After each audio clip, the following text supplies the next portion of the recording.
Robin Hood, Christmas for Everyone.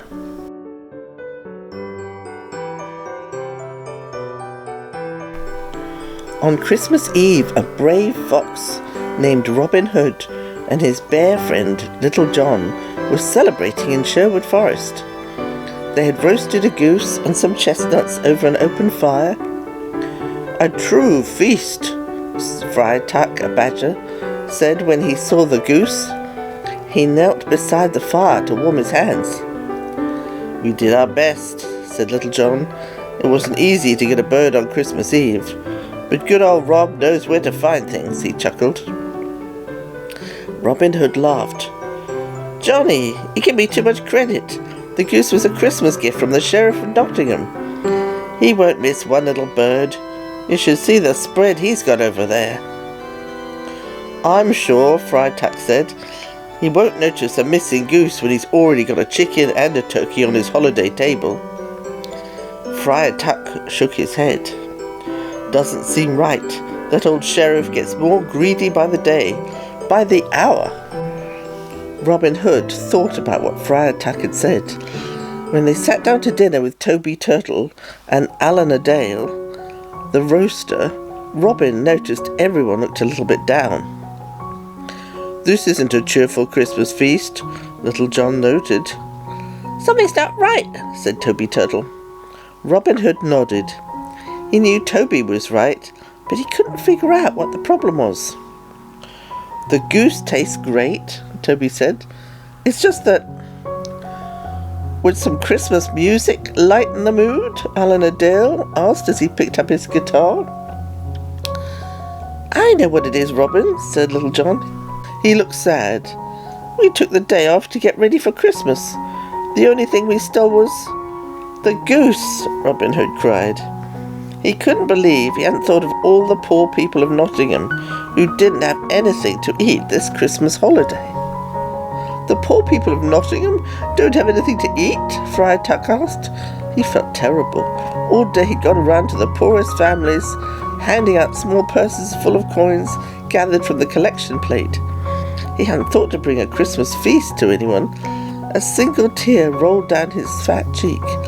A Christmas feast is an important part of the holiday. "Yes," said Robin, "and I think I know where we can find one at this late hour." Little John smiled. "Who deserves a feast the least?" he crowed. He knew exactly what Robin was thinking. "The Sheriff of Nottingham," Toby cried. The friends set off through the forest on their sleigh. They were on their way to the sheriff's house. They knew he would have plenty of food to spare. When they reached the sheriff's house, they peered through the frosted window. Robin gasped at the sight before them. A Yule log blazed on the hearth. The tree twinkled with candles, and gifts were everywhere. Steam rose from the large dining table. "Look at all those gifts, all that food. I can think of a dozen families who'd be grateful for just one item from that pile," Robin Hood said to Little John. "I'll go to the front door and distract the sheriff.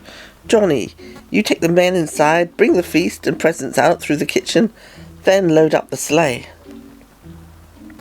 Robin quickly disguised himself as a blind beggar and rapped on the sheriff's door. When the sheriff opened it, Robin said, "Alms for a poor blind man on this wintry eve." "Oh, you beggars," the sheriff said. "Can't you give it a rest? It's Christmas Eve, and I'm trying to eat my dinner in peace." The sheriff went to close the door, but Robin held it open. "All the more reason to spare something, kind sir," Robin said. "Now, wait a minute," the sheriff said. "Haven't I seen that outfit before?" Robin Hood shook his head. The sheriff lunged forward to grab the beggar. Robin ducked, but the sheriff caught his arm. He lifted the hat on the beggar's head and saw the smiling face of Robin Hood. "I knew it," the sheriff said as he looked at Robin. "You can't fool the good sheriff of Nottingham." Robin smiled. He had tricked the sheriff plenty of times before. He wriggled free of the sheriff's grip and ran off. The sheriff chased after him into Sherwood Forest.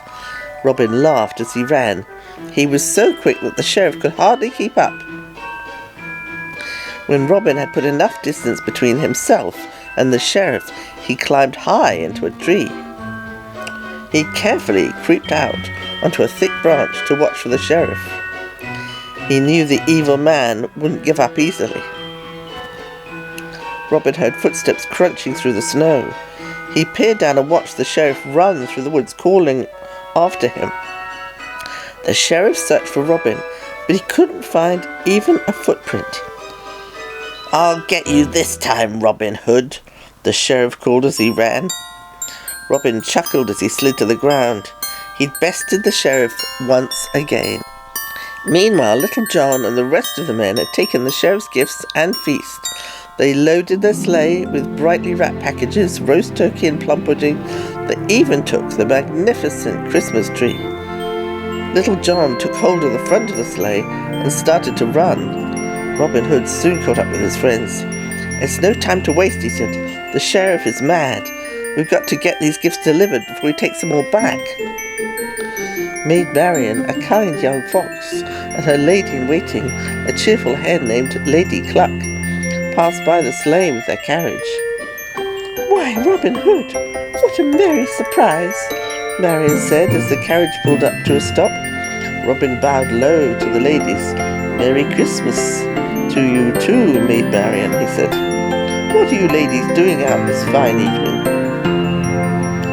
Marion said, "I've been delivering baskets to the poor." "There are so many in need," said Lady Cluck. "Why, just run out." Robin smiled wide. "It just so happens that I was doing the same thing, to share gifts with you." The sheriff's Christmas trimmings were safely tucked into the carriage.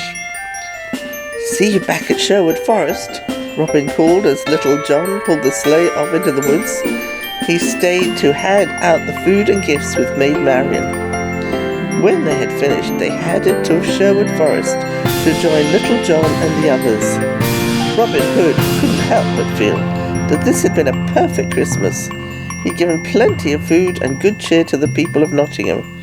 He had the best gift of all, spending his holiday with Maid Marion.